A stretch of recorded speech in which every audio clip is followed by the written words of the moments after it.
अस्सलाम वालेकुम, मैं हूं शाहजेब खानजादा। एक तरफ इमरान खान की आज 9 मई के 2 मुकदमात में बरियत हुई है, साथ ही पार्टी 1971 के हालात और शेख मुजीबुर रहमान से मुतालिक इमरान खान के सोशल मीडिया अकाउंट से की गई पोस्ट पर तकसीम का शिकार हो गई है और पार्टी के अहम अफराद वजाहतें दे रहे हैं। साथ ही FIA ने इस पोस्ट पर इंक्वायरी का फैसला कर लिया है। तो दूसरी तरफ आज पाक फौज की फॉर्मेशन कमांडर्स कॉन्फ्रेंस का अहम एलामिया सामने आया है, जिसमें एक दफ़ा फिर कहा गया है कि 9 मई के मनसूबा साजों, सहूलतकारों और जिम्मेदारों को कटहरे में लाया जाएगा। इसके बगैर मुल्क साजिशी अनासिर के हाथों यरगमाल रहेगा।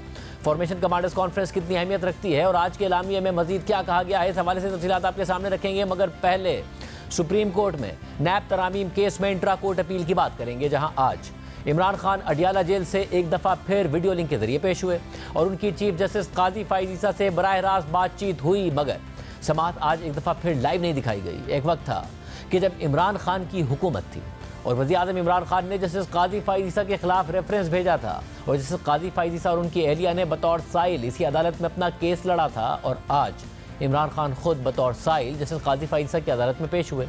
एक वक्त था कि जब जस्टिस काजी फाइज ईसा ने अपने केस की समाअत बराह रास्त दिखाने की इस्तदा की थी, मगर इमरान खान की हुकूमत ने अदालत में इसकी मुखालफत की थी और फिर इस्तदा जजेस ने मुस्तरद भी कर दी थी। और आज इमरान खान की तरफ से समाअत लाइव दिखाने की इस्तदा की गई, जो जजेस ने 4-1 की अक्सरियत से मुस्तरद कर दी और इस हवाले से कमरा अदालत में बहस भी हुई। एडवोकेट जनरल खैबर पख्तूनख्वा ने कहा कि यह मुकदमा अवामी मुफाद और दिलचस्पी का है। जस्टिस अतर मिनल्लाह ने भी केस बराह रास्त नशर करने की हिमायत की और कहा कि मुकदमा पहले लाइव दिखाया जाता था, अब भी लाइव होना चाहिए। इस मौके पर चीफ जस्टिस काजी फाइज ईसा ने रिमार्क्स दिए कि यह एक टेक्निकल केस है, इसमें अवामी मुफाद का मामला नहीं है और फिर बेंच मुशावरत के लिए कमरा अदालत से उठकर चला गया और फिर वक्फे के बाद दोबारा समाअत शुरू हुई तो 5 रुकनी बेंच ने 4-1 की अक्सरियत से खैबर पख्तूनख्वा हुकूमत की दरख्वास्त मुस्तरद कर दी। सिर्फ जस्टिस अतर मिनल्लाह ने इस फैसले से इख्तलाफ किया। समाअत के आखिर में चीफ जस्टिस ने इमरान खान को बराह रास्त मुखातिब करते हुए कहा कि खान साहिब, आप खुद दलाइल देना चाहेंगे या ख्वाजा हारिस पर इन्हिसार करेंगे? तो इमरान खान ने जवाब दिया कि मैं आधा घंटा दलाइल देना चाहता हूँ, मैं कैद तन्हाई में हूँ, मुझे ना तैयारी के लिए मवाद मिलता है और ना ही वकला से मुलाकात करने दी जाती है। चीफ जस्टिस ने इस पर कहा कि आपको मवाद भी फराहम किया जाएगा और वकला से मुलाकात भी होगी। तो इमरान खान ने चीफ जस्टिस से कहा कि अडियाला जेल में 1 विंडो ऑपरेशन है जिसे कर्नल साहिब कंट्रोल करते हैं, आप उनको ऑर्डर करें कि मुझे कानूनी टीम से मुलाकात करने दें। पहले भी वकला से मिलना चाहता था लेकिन मुमकिन नहीं हुआ, आप वकला से मेरी मुलाकातों का हुक्म जारी करें। तो चीफ जस्टिस काजी फाइज ईसा ने जवाब दिया कि आपके सामने ही हुक्मनामा लिखवाएंगे, अगर आप कानूनी टीम की खिदमत लेंगे तो फिर आपको नहीं सुना जाएगा। तो इमरान खान ने कहा कि ख्वाजा हारिस और 1-2 और वकला से मिलना चाहता हूँ। इसके बाद चीफ जस्टिस ने हुक्म दिया कि इमरान खान से ख्वाजा हारिस जब मिलना चाहें मिल सकते हैं। इमरान खान को मुकदमे का तमाम रिकॉर्ड फराहम किया जाए, 50 लोग साथ लेकर ना जाएं, 1-2 वकील जब चाहें इमरान खान से मिल सकते हैं। दौरान समाअत इमरान खान ने चीफ जस्टिस से मजीद कहा कि आपसे बात करने का मौका शायद दोबारा ना मिले। 8 फरवरी और इंसानी हुकूक की पामालियों पर मेरी 2 दरख्वास्तें ज़ेर इल्तवा हैं। तो चीफ जस्टिस ने उनसे पूछा कि आपके वकील कौन हैं इन केसेस में? तो इमरान खान ने जवाब दिया कि हामिद खान मेरे वकील हैं। तो इस पर चीफ जस्टिस ने रिमार्क्स दिए कि हामिद खान को मालूम है कि केसेस कैसे जल्द मुकर्रर कराए जाते हैं।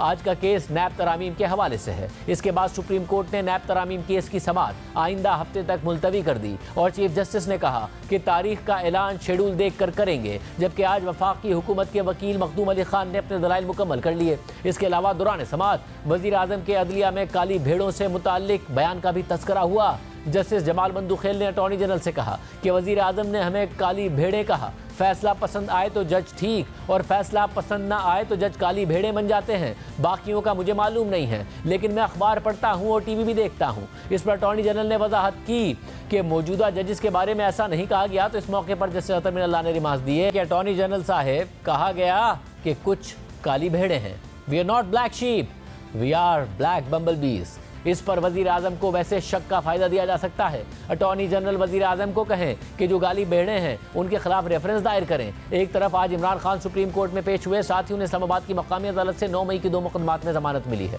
तो दूसरी तरफ 9 मई के हवाले से पाक फौज के अहम फोरम फॉर्मेशन कमांडर्स कॉन्फ्रेंस का एलामिया सामने आया है। आपको बताएं कि फॉर्मेशन कमांडर्स कॉन्फ्रेंस फौज के बड़े फोरम्स में से एक है जो आमतौर पर तंजीमी उमूर पर गौर करने के अलावा पेशा वराना हिकमत अमली, ऑपरेशनल और आम उमूर पर बातचीत करती है। कोर कमांडर्स कॉन्फ्रेंस में अमूमन कोर कमांडर्स, प्रिंसिपल स्टाफ अफसरान और डीजी शरीक होते हैं, जबकि फॉर्मेशन कमांडर्स कॉन्फ्रेंस में सिर्फ कोर कमांडर्स और प्रिंसिपल स्टाफ अफसरान ही नहीं बल्कि तमाम फॉर्मेशंस के कमांडर्स और डिवीजन कमांडर्स भी शरीक होते हैं। और आज army chief general Asim Munir की सरबराही में फॉर्मेशन कमांडर्स कॉन्फ्रेंस के एलामिये में जहां गजा की सूरत हाल, अफगानिस्तान की सरजमीन से पाकिस्तान में दहशतगर्दी और मकबूजा कश्मीर की सूरत हाल पर बात की गई है, तो वहीं यह भी कहा गया है कि फोरम ने इस बात पर जोर दिया कि साजिशी अनासिर जिन्हें गैर मुल्की हिमायत हासिल है, उन्होंने रियासती इदारों के खिलाफ सियासी मकासद और मफादात के तहत डिजिटल दहशतगर्दी शुरू की है, जिसका वाज़ेह मकसद पाकिस्तानी कौम में मायूसी फैलाने की कोशिश है ताकि झूठ, जाली खबरों और प्रोपेगेंडा के जरिए कौमी इदारों, खास तौर पर मुसल्लह फौज और अवाम के दरमियान तफरका फैलाया जाए। लेकिन कौम इनके मज़मूम अज़ाइम से पूरी तरह बाखबर है और इन नापाक कुव्वतों के अज़ाइम को यकीनी शिकस्त दी जाएगी। एलामिये के मुताबिक फोरम ने नोट किया कि मुल्क के मजमूई मफाद में 9 मई के मनसूबा साजों, मुजरिमों, हौसला अफजाई करने वालों और सहूलतकारों को इंसाफ के कटहरे में लाना ज़रूरी है, और ये कि मुजरिमों को फौरी और शफाफ इंसाफ की फराहमी के बगैर और साथ ही रूल ऑफ लॉ के क़याम के बगैर मुल्क का इस्तेहकाम ऐसे साजिशी अनासिर के हाथों में हमेशा यरगमाल रहेगा। एलामिये के मुताबिक फोरम ने पायदार मुआशी तरक्की और गैर कानूनी सरगर्मियों के खात्मे के लिए हुकूमती इक़दामात की सपोर्ट जारी रखने का इरादा किया। पाक फौज के आम फोरम की तरफ से एलामिया सामने आया है, जिसमें 9 मई और सोशल मीडिया पर फौज मुखालिफ मुहिम के हवाले से सख्त पैगाम दिया गया है, जबकि इमरान खान के सोशल मीडिया अकाउंट से मौजूदा हालात का 1971 के हालात और शेख मुजीबुर रहमान से मवाजना किए जाने पर आज हुकूमत भी हरकत में आ गई है। आज इमरान खान के ऑफिशियल एक्स हैंडल से मज़कूरा वीडियो अपलोड करने और पाक फौज के खिलाफ मिस इन्फॉर्मेशन फैलाने पर FIA के साइबर विंग ने बाकायदा इंक्वायरी का फैसला कर लिया है। ज़राए के मुताबिक इमरान खान जेल में हैं और उनका official x handle propaganda upload करने के लिए इस्तेमाल किया गया। FIA का साइबर विंग PTI के 4 लोगों से इस मामले पर बात करेगा, जिनमें खुद इमरान खान, बैरिस्टर गौहर खान, उमर अयूब और रऊफ हसन शामिल हैं। FIA टीम तयन करेगी कि मज़कूरा वीडियो इमरान खान ने खुद पोस्ट की या उनकी इजाज़त से की गई। ये भी देखा जाएगा कि पाकिस्तान मुखालिफ प्रोपेगेंडा किसने बनाया और किसने चलाया। अकाउंट होल्डर की तरफ से ऐसा किया गया है तो उनके खिलाफ कानूनी कार्रवाई की जाएगी, लेकिन अगर अकाउंट होल्डर ने पोस्ट नहीं किया तो उन्हें अपना एक्स अकाउंट गैर कानूनी इस्तेमाल होने पर बंद करने की दरख्वास्त देना होगी। सिर्फ यही नहीं, इमरान खान की एक्स हैंडल से की गई इस पोस्ट के बाद खुद तहरीक इंसाफ भी बैकफुट पर जाती नजर आ रही है और पार्टी में 2 इख्तलाफी राय सामने आ रही हैं। पहले party chairman barrister Gauhar Khan ने इमरान खान को इस पोस्ट से दूर रखने की कोशिश करते हुए वजाती बयान में कहा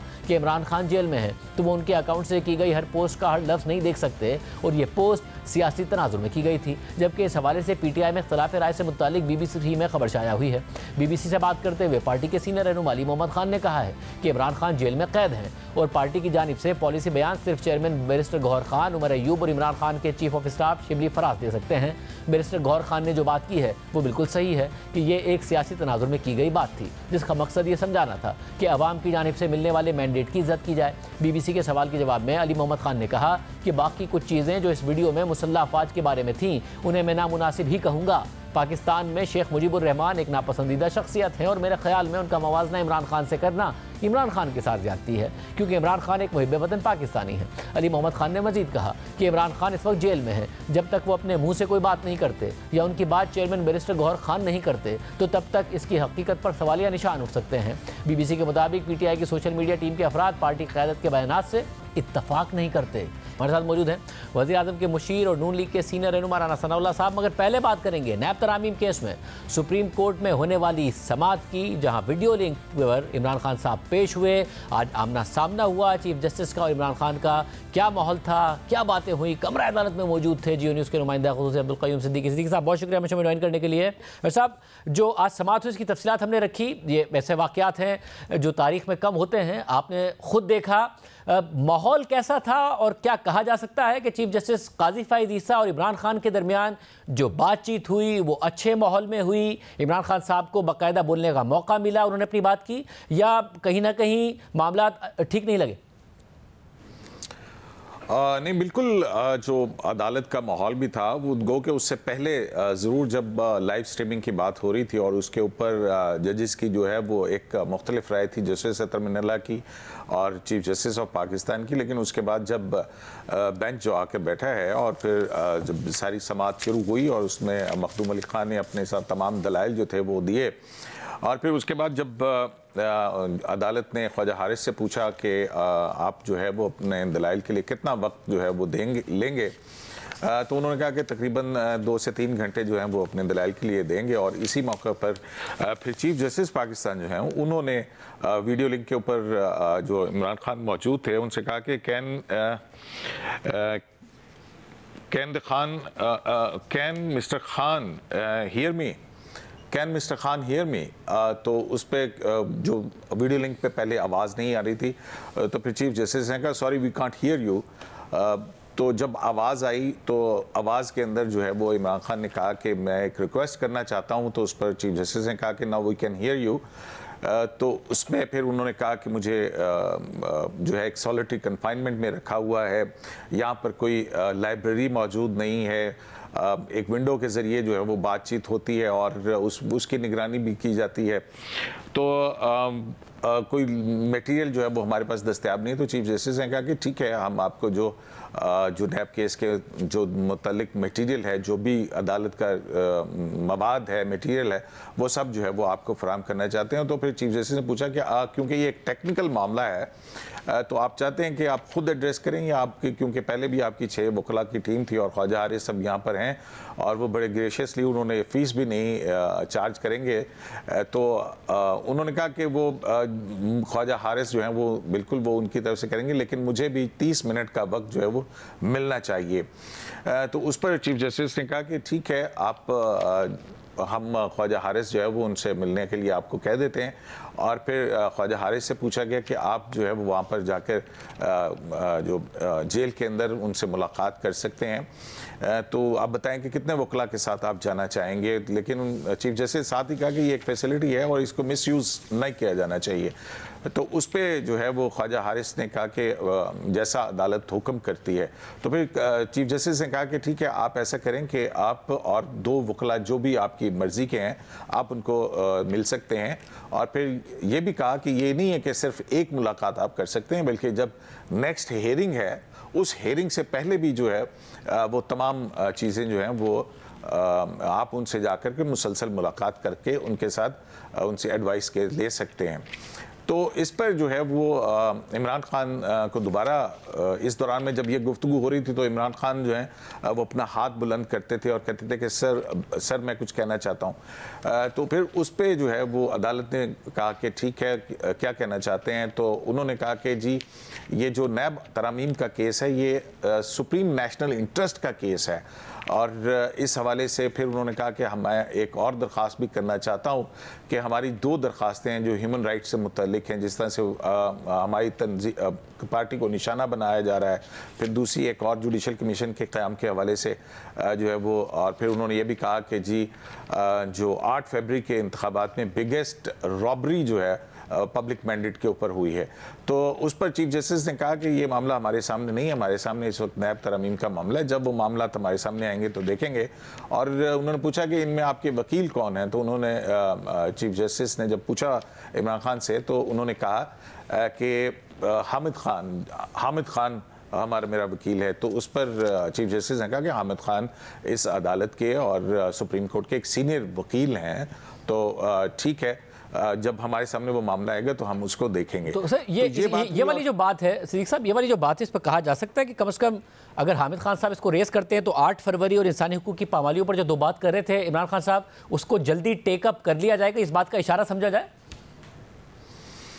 देखिए ये तो अगर आप अदालत के अंदर अगर आप पिटीशन दाखिल करते हैं और फिर उसके बाद अगर फिक्स नहीं हो रही है तो अमूमी तौर पर और तरीक़ाकार भी यही है कि अर्ली फिक्सेशन के लिए जो है वो दरख्वास्त दी जाती है उस वकील की जानिब से। तो अभी इस किस्म की दरख्वास्त नहीं है। और फिर अब क्योंकि प्रैक्टिस एंड प्रोसीजर एक्ट के बाद जो है वो सुप्रीम कोर्ट की वर्किंग के अंदर अब जो फैसले हैं बिलखुसूस 184(3) के हवाले से वो जजेस की कमेटी करती है। अब जो 3 सीनियर मोस्ट जजेस की कमेटी है उसमें चीफ जस्टिस हैं, जस्टिस मंसूर अली शाह और जस्टिस मुनीब अख्तर हैं। अब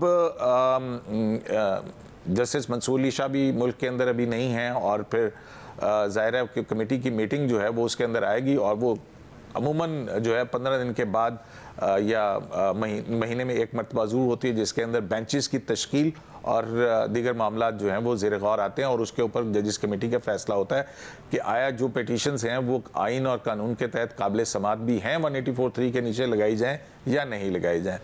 तो ये अब जो नया तरीक़ाकार है और इसमें ज़ाहिर है कि जो उनकी दरख्वास्तें हैं तो वो उसके अदालत को जब बताया जाएगा तो फिर अदालत या जजेस की कमेटी जो है, क्योंकि बिल्कुल ये जो दोनों दरख्वास्तें हैं ये 184(3) के नीचे हैं, तो वो जजेस की कमेटी ने यह फैसला करना है। सब साथ में ये भी बताइएगा कि जो वज़ीर आज़म का बयान था काली भेड़ों के हवाले से, अब अटॉर्नी जनरल साहब ने ये तो कह दिया कि मौजूदा जजेस के बारे में नहीं कहा गया था, हालांकि वज़ीर आज़म का बयान बड़ा वाज़ेह है कि उन्होंने मौजूदा जजेस के हवाले से ही ये बात की थी।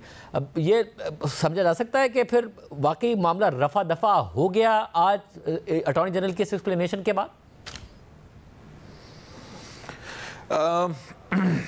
इसको अभी इस तरह से हम हतमी तौर पे तो नहीं कह सकते हैं कि आया मामला रफा दफा हो गया या नहीं हो गया, क्योंकि बेंच के दो फाजिल जज साहिबान बिलखसूस जस्टिस जमाल मंदोखेल उनकी जानिब से कहा गया कि जब कोई फ़ैसला पसंद नहीं आता तो फिर इस तरह की बात की जाती है, काली भेड़ें कहा जाता है, और अगर फ़ैसला हक में आए तो फिर मामला दूसरी तरह से होते हैं। और इस पर फिर जस्टिस अतर मिनल्लाह जो हैं वो उनका एंट्री हुई और उन्होंने ये कहा गया कि हम we are black sheeps, we are not black sheeps but we are black bumble bees, और इसमें जो है वो प्राइम मिनिस्टर को शक का फ़ायदा दिया जा सकता है। तो इस पर जो है वो अदालत में जो है वो कहका भी लगा और फिर अटॉर्नी जनरल ने एक वजाहत भी की। उन्होंने कहा कि क्योंकि वहाँ पर वो पनामा का मामला था और उस हवाले से ही जो है वो उसके रिमार्क्स हैं, लेकिन उसके बाद फिर जब अदालत ने अपना ये हुक्म डिक्टेट किया तो फिर उठते हुए जस्टिस अतर मिनल्लाह जो हैं उन्होंने फिर अटॉर्नी जनरल फॉर पाकिस्तान जो है उसको रिमाइंड करवाया। उन्होंने कहा कि अगर प्राइम मिनिस्टर ब्लैक समझते हैं कि अदलिया के अंदर ब्लैक शिप्स हैं तो फिर वो उनके खिलाफ रेफरेंस लेके आए। तो बज़ाहिर तो जो है वो अगर हम देखें कि पिछली मरतबा भी ऐसा ही हुआ था जब फैसल वाउडा और मुस्तफ़ा कमाल जो हैं उनको कंटेम्प्ट के नोटिस किए गए थे, तो उसमें भी जस्टिस अतर मिनल्लाह ने आखिर में ये बात कही थी कि एक प्रॉक्सीज के ज़रिए अब हमें क्या धमकियाँ दी जा रही हैं। तो उसके बाद जो है वो फिर रजिस्ट्रार के एक नोट के ऊपर कंटेम्प्ट ऑफ कोर्ट की प्रोसीडिंग्स हुई थी।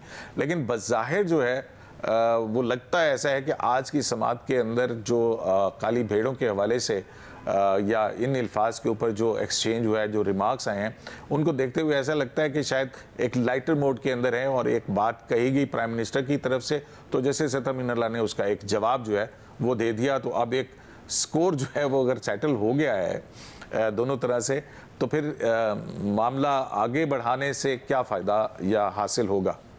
बहुत शुक्रिया कमिश्नर साहब इस हवाले से तफसीलात बता रहे थे। हमारे साथ मौजूद है राना सानउल्लाह साहब। राना साहब बहुत शुक्रिया हमें ज्वाइन करने के लिए। राना साहब ज़ाहिर पहले ISPR की प्रेस रिलीज़ हो, कोर कमांडर्स कॉन्फ्रेंस हो, आज फिर फॉर्मेशन कमांडर्स की कॉन्फ्रेंस, एक दफ़ा फिर 9 मई के मनसूबा साजों, मुजरिमों की हौसला अफजाई करने वालों, सहूलतकारों को इंसाफ के कटहरे में लाना ज़रूरी है।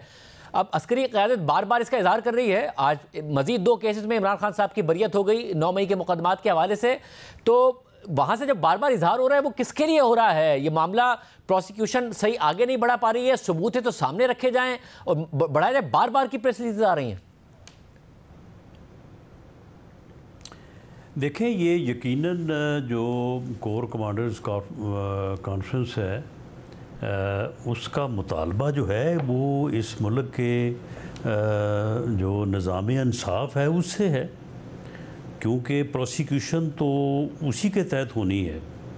तो उनका ये बिल्कुल मुतालबा 9 मई 2023 से है और आज तक है कि इस बारे में जो है वो सही तौर पे प्रोसिक्यूशन नहीं हो सकी और जो लोग इस वाक़े में मुलव्वस थे वो अभी तक जो है वो उनमें से चंद को सज़ा हुई है। लेकिन जो उसके असल मनसूबा साज हैं या जिन लोगों ने 9 मई को 9 मई बनाया, तो वो लोग जो हैं वो अभी तक जो प्रोसिक्यूशन के डिलेइंग टैक्टिक्स होते हैं तो उन्हीं में जो है वो उलझे हुए हैं या उन्होंने उलझाया हुआ है निज़ाम को, तो उसका फ़ैसला नहीं हो पा रहा। अच्छा, प्रोसिक्यूशन पहले निगरान हुकूमत थी, अब आपकी हुकूमत आ गई है, प्रोसिक्यूशन आप लोग सही नहीं कर रहे हैं, तो फिर आप लोगों के लिए ये प्रेस रिलीज आ रही हैं? जी बिल्कुल, इसमें कोई शक नहीं है कि निगरान हुकूमत जो है उसे इस बारे में जिस तरीके से काम करना चाहिए था, और इसमें अगर इसको प्रोसिक्यूशन जो है वो एंटी टेररिस्ट एक्ट के तहत होनी थी, तो उसमें भी आपके इल्म में होगा कि वहाँ पे भी 7 दिन का जिक्र है, कि स्पीडी ट्रायल का जिक्र है।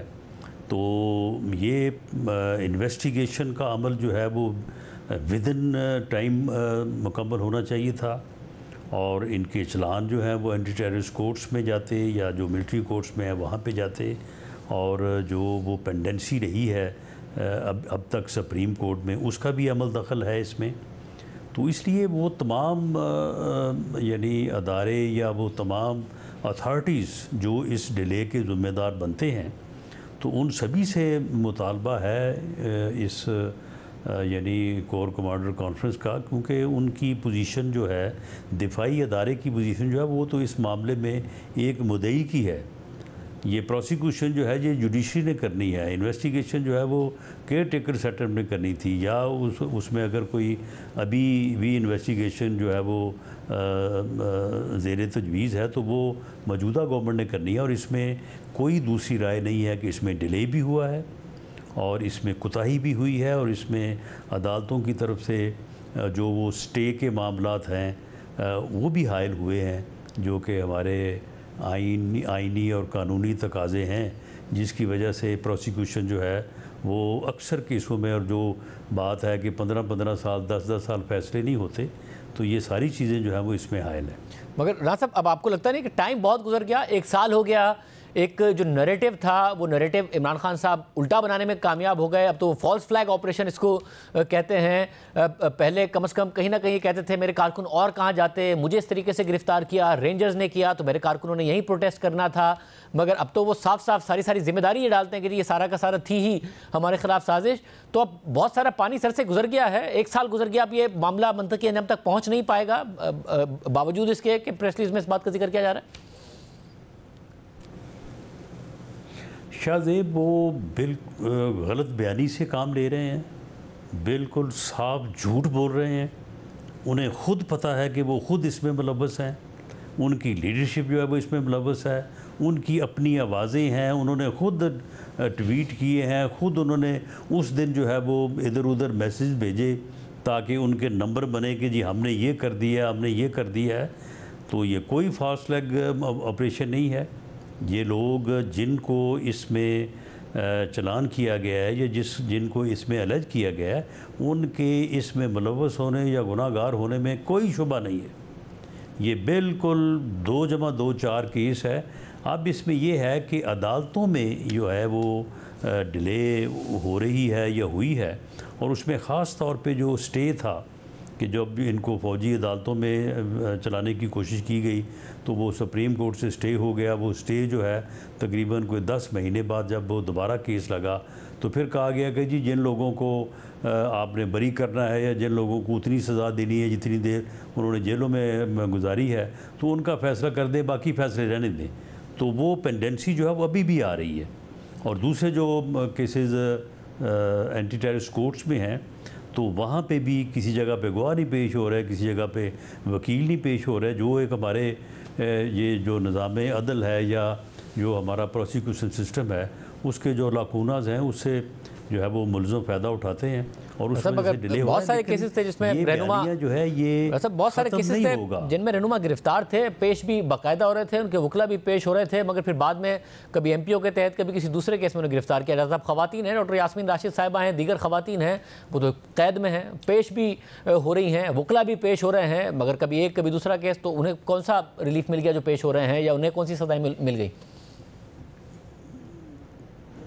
जिससे इसमें प्रोसिक्यूशन का जो स्टे हुआ ना उसकी वजह से, जिस तरह से मैंने पहले भी अर्ज़ किया है कि 10 महीने से तो वो स्टे ही चल रहा है और 10 महीने बाद जब वो केस लगा है तो अब भी उसका फ़ैसला नहीं हुआ।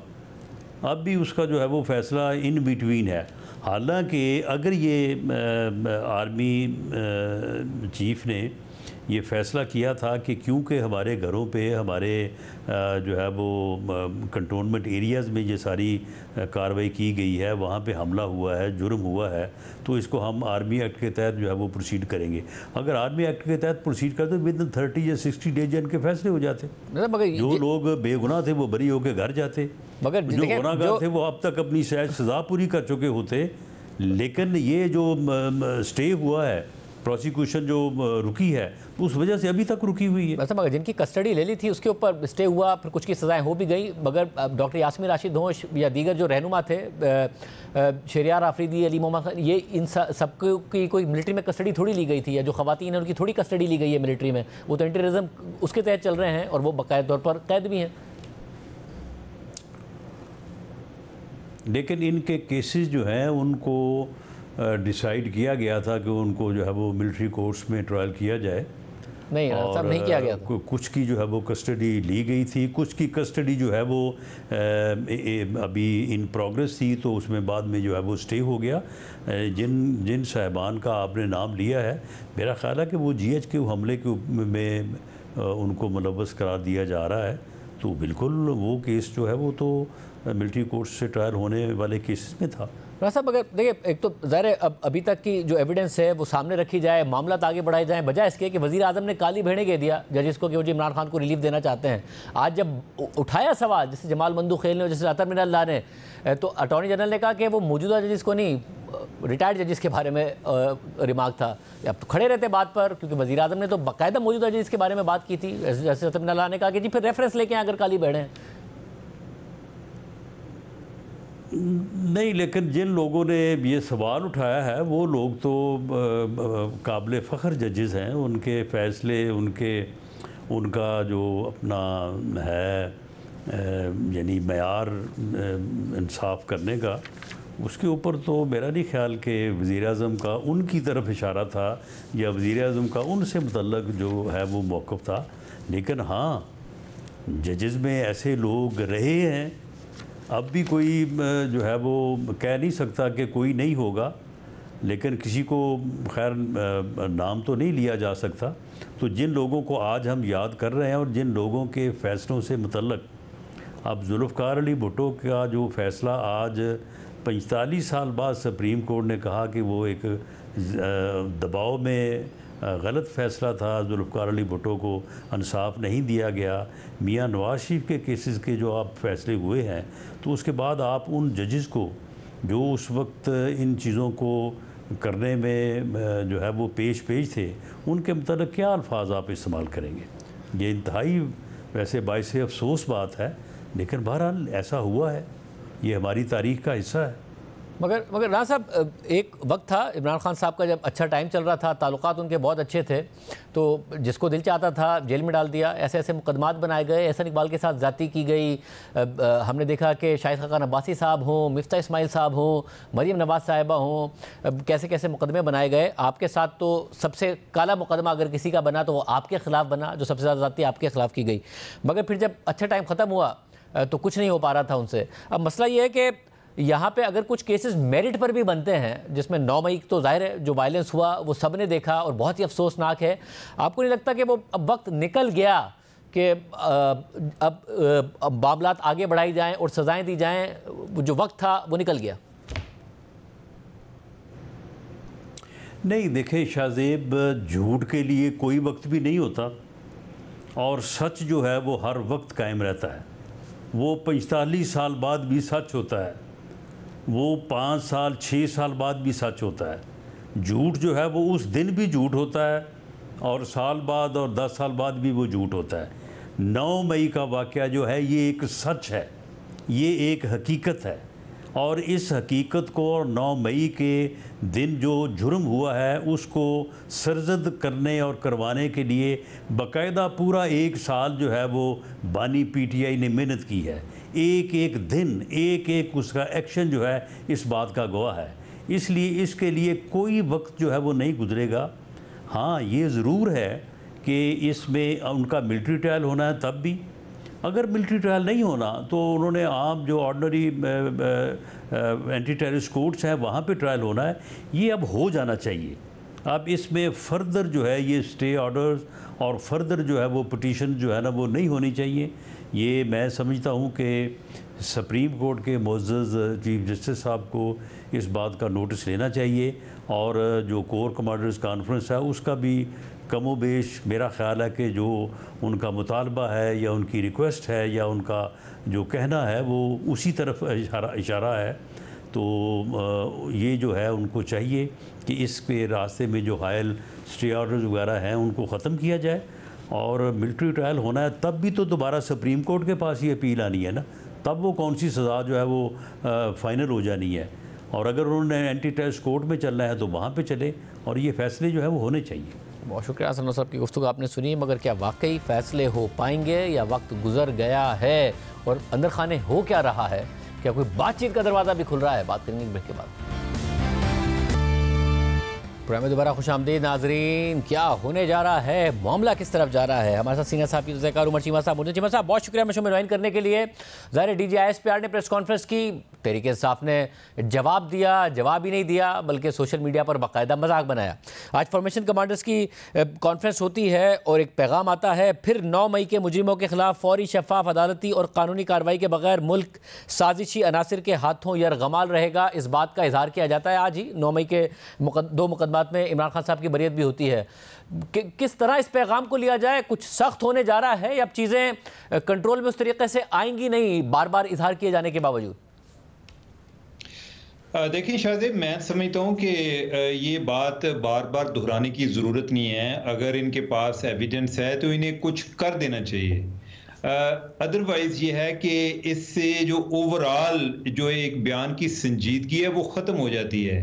लोग पहले समझते थे कि आर्मी चीफ की तरफ से कोई बयान है या ISPR की तरफ से कोई बयान आया तो उसको लोग अगर संजीदा लेते थे, तो अब उन्हें लगेगा कि इस बयान से ज़्यादा अहमियत नहीं है या वो किसी को डराने की एक नाकाम कोशिश कर रहे हैं अब। और इस मामले में PTI वाले जो हैं वो काफ़ी कामयाब भी हैं। उनकी तरफ से ये बात आती है, वो कहते हैं कि वो किधर गई CCTV फुटेजेस, वो किधर और एविडेंस इनके पास किधर है, अभी तक वो केसेस क्यों नहीं चल रहे, कोई इस तरह के सवालात करते हैं। इससे एक आम आदमी कंफ्यूज होता है, डेफिनेटली होता है। जब वो ये कहते हैं कि 9 मई के मुल्ज़िमान के बारे में अभी तक क्या हुआ है, तो हमें तो इतना नहीं आइडिया कि क्या हुआ है, इनको बताना चाहिए कि क्या हुआ है। बाकी जो ये कह रहे हैं कि इनको छोड़ा नहीं जाएगा या रैद नहीं की जाएगी, तो एविडेंस लेकर आए, बताएं जी कि हम ये एक्शन कर रहे हैं। इनकी तरफ से एक्शन होना चाहिए, बार बार वो अपने अज़म का इयादा नहीं होना चाहिए। अगर उनके पास कोई इस तरह की चीज़ है तो उन्हें करना चाहिए। अब दूसरी तरफ से ज़ाहिर एक सख्त रवैया है पाकिस्तान तहरीक इंसाफ का भी। ट्वीट्स हो रहे हैं, अब ट्वीट्स के ऊपर तहकीकात की बात हो रही है कि FIA बाकायदा तौर पर देखेगा कौन करता है ट्वीट्स, इमरान खान के अकाउंट से कौन करता है ट्वीट। ये आपको लगता है किसी मंतक के अंजाम पर मामला पहुँच पाएगा? इमरान खान साहब तो जेल में हैं, तहरीक इंसाफ के अकाउंट्स मुमकिन तौर पर जो लोग चलाते होंगे, उनके जो सोशल मीडिया टीम है वो मुल्क से बाहर हो। देखिए, इसकी तो या तो इमरान खान को जिम्मेदारी लेनी चाहिए और या फिर इनको ये कहना चाहिए कि इमरान खान का अकाउंट सस्पेंड करें। एक तो यही है ना कि इमरान खान अगर कहते हैं जी मुझे पता ही नहीं है, तो क्या वो चाहेंगे कि उनके बारे में कोई ऐसी वीडियो कभी कोई उनके अकाउंट से अपलोड कर दे जो कि इमरान खान चाहेंगे वो ना हो? तो अगर सारी चीज़ें उनके मजाज के मुताबिक हो रही हैं तो वो इसमें शरीके जुर्म हैं। अगर वो फिर भी इनकार करते हैं या हम उनको शक का फायदा देते हैं, तो फिर तो इन्हें ट्विटर को एक रिक्वेस्ट भेजनी चाहिए कि ये बंदा इस टाइम जेल में है और इसकी अपने अकाउंट हैंडल तक कोई एक्सेस नहीं है, हमें पता नहीं है और इमरान खान को भी नहीं आइडिया कि वो अकाउंट कौन ऑपरेट कर रहा है। तो लिहाजा जब तक वो बाहर नहीं आते तो इस अकाउंट को सस्पेंड कर दिया जाए, क्योंकि इसको मुख्तलिफ किस्म के इस तरह के कोई प्रोपेगेंडा के लिए इस्तेमाल किया जाता है कि जिसको इमरान खान की पार्टी को डिसोन करना पड़ता है। तो ये मुतालबा जाना चाहिए, इनकी तरफ से जाना चाहिए। बल्कि ये जब ये कह रहे होते हैं जी कि हमें पता नहीं है, ये इमरान खान को नहीं पता, तो ये PTI के जो चेयरमैन है गौहर साहब, इनको कहें, ये पिछले दिनों इनका बयान आया था ना, इनको कहें कि इमरान खान के बिहाफ पे एक लेटर लिख दें, उधर एलन मस्क को लेटर लिख दें कि इनका ट्विटर अकाउंट सस्पेंड कर दें। अगर वो नहीं लिखते तो गवर्नमेंट जो है, गवर्नमेंट को अपने लेवल पर करना चाहिए। बजाय इसके कि इनकी वो छेड़ बना लें, आए दिन को नई चीज आती है। अभी तो इंटरव्यू भी आ गया, वो मेहदी हसन है, उनका इंटरव्यू भी चल गया। तो क्या इनको पता है कि उधर से कौन से सवालात, किसने सवालात भेजे हैं? अगर कोई ज्यादा कोई कंट्रोवर्शियल बात होती है तो फिर 4 दिन इन्वेस्टिगेशन शुरू कर देते हैं कि इकोनॉमिस्ट में आर्टिकल किस तरह छपा है, और मिलता कुछ भी नहीं, और फिर आगे चीजें उस तरह की एज यूजुअल चलती हैं। तो इससे इनकी ओवरऑल अपनी अथॉरिटी, अपनी पोजीशन और संजीदगी अंडरमाइन होती है। इससे कोई इनको फायदा नहीं हो रहा। अच्छा, और इस सारी सूरत हाल में ज़ाहिर दोनों तरफ से सख्त बयानात हैं, तो आपके ख्याल में इस वक्त फाइट का ही माहौल है, या फिर ये फाइट का माहौल टॉक फाइट के माहौल में बदलेगा जितना प्रेशर बिल्ड हो रहा है? देखिए, मैं समझता हूं कि जो तरीका इमरान खान इस्तेमाल कर रहे हैं, अगर दूसरी पार्टी चाहे भी, अगर इसमें एस्टेब्लिशमेंट चाहे भी, तो वो फैसला नहीं कर सकते। और उसकी वजह यह है कि इमरान खान जो है ना इनका कोई गारंटर है, और इनका मामला सिर्फ फौज के साथ नहीं है। इनका मामला जो हमारे सऊदी अरब, जो जिनको हम अपने दोस्त ममालिक कहते हैं, सऊदी अरब है, यूएई है, चाइना है या टर्की है, वो भी इनको नापसंदीदगी की नज़र से देखते हैं। और इनके बहुत सारे मामलात हमारी हुकूमत ने या जो फौजी इस्टेब्लिशमेंट है उसने जो उनके साथ ठीक किए हैं, उसमें भी किसी हद तक ये एश्योरेंस भी शामिल है कि अभी इमरान खान जैसे लोग जो हैं वो नहीं होंगे। तो अगर ये करना भी चाहें तो इनको फिर कंसेंट की ज़रूरत है, रजामंदी की ज़रूरत है। दूसरी तरफ इमरान खान है, इमरान खान को भी हम जितना समझते हैं, एक आम तासर यह है कि पार्टी जो है इमरान खान चला रहे हैं, लेकिन इमरान खान भी अकेले नहीं है जो चला रहे हैं पार्टी। इमरान खान का हो सकता है कि उसमें जो उनकी अपनी डिसीजन मेकिंग है उसमें उनका को 50% किरदार हो, उससे पीछे जो 50% है वो बुशरा बीबी का होता है कि बुशरा बीबी जो है वो जो इस्तिहारा करती हैं उसकी बुनियाद पे उन्होंने फैसले करने होते हैं। तो लिहाजा वो भी कोई इतने फ्री एजेंट नहीं है। तो ये जो सूरत हाल बन रही है, इसमें आई डोंट नो, ये एक अनचार्टेड टेरिटरी है। हम कभी इस लेवल तक गए नहीं है, हमने अपनी तारीख में देखा नहीं है कि चीजें इस लेवल तक जाएं। तो अभी भी कोई आइडिया नहीं हो रहा कि ये इसका एक पॉइंट ऑफ कल्मिनेशन क्या है या अंजाम क्या है। बहुत शुक्रिया। वशिबा की गुफ्तगू आपने सुनी। प्राइम ब्रेक शामिल करते हैं, और आम खबर उसकी तफसीलात आपके सामने रखेंगे ब्रेक के बाद। किन किन नए सेक्टर्स को टैक्स नेट में लाया जाएगा और कौन कौन सी एशिया पर टैक्स सस्ता खत्म किया जाएगा, IMF की तजावीज़ पर हुकूमत कितना अमल दरामद करेगी, इस हवाले से जियो न्यूज़ के नुमाइंदे अशरफ मलखम की खबर के मुताबिक आइंदा माली साल FBR के लिए 12,900 अरब रुपए टैक्स हदफ मुकर्रर करने की तजवीज़ दी गई है। FBR को आइंदा माली साल 1,500 अरब रुपए से जायद नए टैक्सेस लगाने की तजवीज़ दी गई है। टैक्स वसूली बढ़ाने के लिए दरामदी सामान पर टैक्स ड्यूटीज़ बढ़ाने, खाने पीने की अशिया पर सेल्स टैक्स की छूट खत्म करने की भी तजावीज़ शामिल हैं। इसके अलावा विदोलिंग टैक्स बढ़ाने, सेल्स टैक्स पर छूट खत्म करने और कस्टम ड्यूटीज़ की शरह बढ़ाने की भी तजवीज़ दी गई है। ज़राए के मुताबिक दरामदी फूड आइटम्स की सप्लाई पर सेल्स टैक्स शरह बढ़ाने और सोलर पैनल पर सेल्स टैक्स लगाने पर भी गौर किया जा रहा है। तजावीज़ मुआशी टीम ने वज़ीर आज़म शहबाज शरीफ को पेश की हैं, जिसके बाद वज़ीर आज़म ने इन तजावीज़ को हतमी शक्ल देने की हिदायत की है। IMF ने स्टाफ लेवल मुआहदे के लिए हुकूमत को बजट में टैक्स टू GDP बढ़ाने और टैक्स छूट खत्म करने की शर्त रखी थी, जिसके लिए FBR को आइंदा माली साल बड़ा टैक्स हदफ मिलने जा रहा है।